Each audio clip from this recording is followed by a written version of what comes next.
I'm going to work through the steps to complete Project 51. So the scenario for this project is Felix works 2 jobs and tracks his yearly income and expenses in an Excel workbook. He uses charts to visualize his data, and he has asked you to help him format the charts. So when we start any project, of course, we need to enable editing if it opens with a protected view. So I'm clicking Enable Editing, and I'm going to save my project. So I'm going to File, Save As. I typically save mine on my desktop, so I'm going to navigate to my desktop. And a couple of things in Excel. Your files may open with copy of at the beginning of the extension. You just need to delete that out. We do not want copy of in the file name. And then we can navigate over to the number and change the 1 to a 2 and go ahead and click Save. Okay, so now we're ready to get started. So the first thing we need to do is switch to the Income 2018 to 2021 worksheet. So I go down here to my worksheet tabs, and it's the second tab. So I go ahead and click that, and you should see the stacked column chart. So this worksheet allows Felix to see the contribution that each of his jobs has had on combined income for the year. So in the combined income for 2018 to 2021 chart, we want to format this chart title by adding a blue accent 1 border. So to add a border to the chart title, we simply click the chart title, and you can see the blue dots around the text box shows us that it's selected. And now we can just, in our Chart Tools tab, because we have this text box selected, we have Chart Tools for it. Now we can click on the Format tab. And we simply want to go to Shape Outline, and it gives us the hint that it's the 5th column first color. So I saw my screen tip for blue accent 1, so I've selected that. But it does go on to say we want to use the solid line border option. So to see if you actually have the solid line border option, you can just click the Shape Styles launcher. So when we click that, we get the little navigation pane over here. And so since we're working on the border for the combined income chart title, we can click on more border options, and then we can see here that we do have the solid line border option. So the next thing it wants us to do is apply the offset bottom shadow effect. So again, we want to come up here to our format, in our chart tools, our format tab, and this time we want to select shape effects. And this one we can find in, I think it's in the shadow group, and the outer, I think it's the second one, offset bottom. So we want to select that, and so that's all for this step. Okay, so in the combined income 2018 to 2021 chart, we want to make the following changes. So the next step wants us to remove the primary major vertical grid lines. So you might notice when you're working in these charts that you have these chart element tools over here. So to change or to remove the primary major vertical grid lines, we just want to click on our first chart element, and we can just navigate down to the primary, well, just to the grid lines, and we have the More option to the right, and it wants us to remove the primary major vertical, so we simply uncheck that. But now it wants us to add the primary major horizontal, so here we can check that to add it. So before we had the vertical lines up and down, now we have the horizontal lines. Okay, so step 3. In the combined income 2018 to 2021 chart, we want to update the primary vertical axis as described. So we want to add a primary vertical axis title. So again, in our chart elements, and we navigate down to our access titles, we want to click the More option, and we want to check primary vertical. And notice that it inserted a little text box over here to the left of our chart. And if we click in there, and I know that this text box is vertical, so it can be a little confusing, but if you click in there, it selects it, and then you can just start typing your chart title. So we want to type in amount and then parenthesis, $, parenthesis. Okay, now the next thing it wants us to do is actually format this chart title. So to do that, we want to click in here to select it, and now we can use our shortcut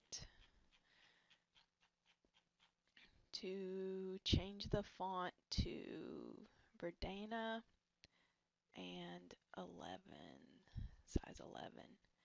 Now I didn't have my $sign and my parentheses selected, so I'm going to go back over here and select them, and you can also go up to the Home tab, change the font to Verdana, the font size to 11. Okay, so now I have this formatted as the instruction asks. Okay, so step 4 wants us to switch to the expenses 2018 to 2021 worksheet.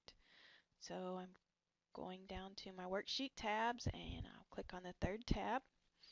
And now you should see a 3D pie chart on the worksheet and that shows each of Felix's expenses affected his total budget, that shows how each of Felix's expenses affected his total budget from 2018 to 2021.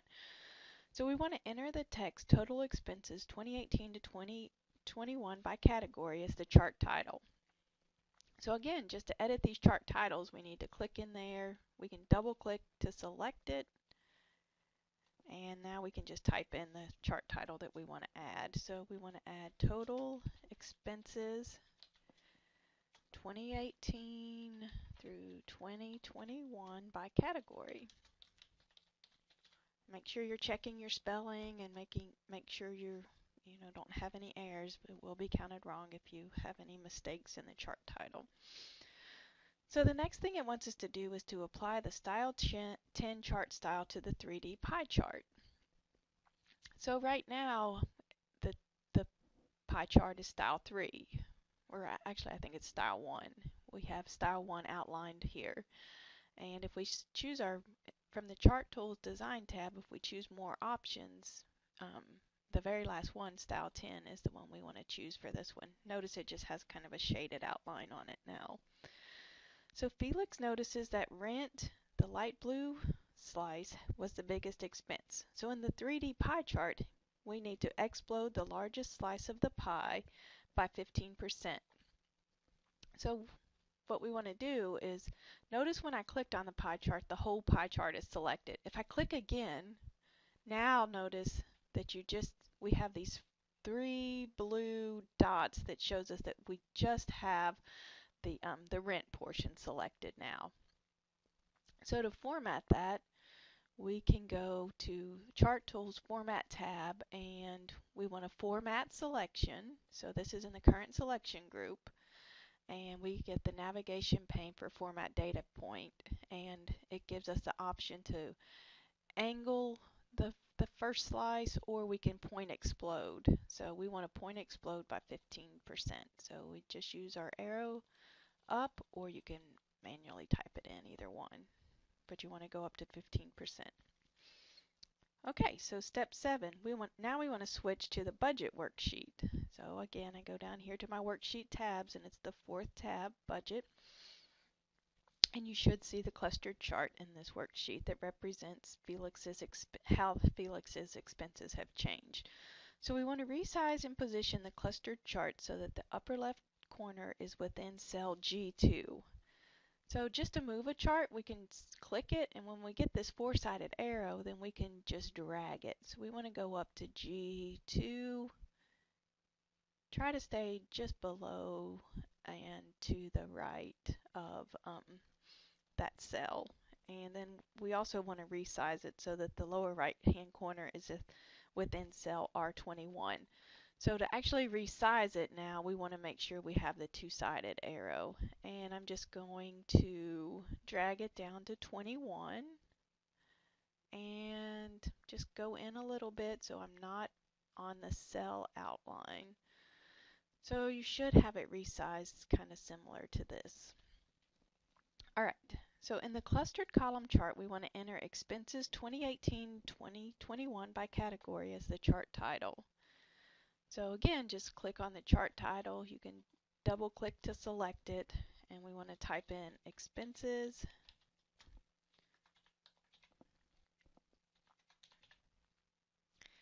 and by category. Okay, so in the clustered column chart, we want to move the chart legend to the bottom position. So again, remember we have the chart elements tools, and to get those to pop up, you can just simply click in the right corner. So it wants us to move the chart legend to the bottom position. So I'm going to click on the chart elements button and go down to the legend, the more option for legend, and it gives us the option to move it to the right. It's already at the top, left, or bottom, so we want to choose bottom. So step 10 asks us to select the data series representing FY21 and change the fill color of the data series to yellow. So to do this, we can just simply choose any of, you can look down here in the legend and see FY21 is the yellow columns. So you can click any of the yellow columns in the chart, and notice when you click one, it selects all of them. And then simply go up to Shape Fill, and in the standard color, we want to use yellow, fourth column, first row, and simply change that color to yellow. So step 11 asks us to create a chart representing how much of Felix's budgeting has contributed to his total savings each year. So to insert a chart, we need to first select the range of data that we want in the chart. So our range of data is A25 to E26. So I come over here and I find A25, and I just scroll over to select over to column E, and I want to go down to 26. So you should have a series of 10 cells selected. Okay. So we want to create a 2D pie chart. So we want to go to our Insert tab and over to our Charts group, and in the pie charts on the More option, the very first row is the 2D pie chart. So we just go ahead and select the 2D pie chart. And for the chart title, we want to enter 2018 to 2021 savings. So just double click to select the text, and we want to type in 2018 to 2021 savings. So it wants us to resize and reposition the chart so that it appears in the upper left corner within cell G22. So again, when you have the four-sided arrow or the four-sided pointer, you can grab your chart and navigate over to G22, or drag it over to G22 and just let it go. So that's where we want it on the upper left corner, and then on the lower right corner we need to resize it now to cell M35. So we're actually going to make it just a little smaller. I have mine in M34, so I'm going to go down just a little more. So now I have it in M35. So if you have the instructions printed, your workbook should look like the figures on the next couple of pages, and you're ready to submit. If you have any questions, feel free to contact me.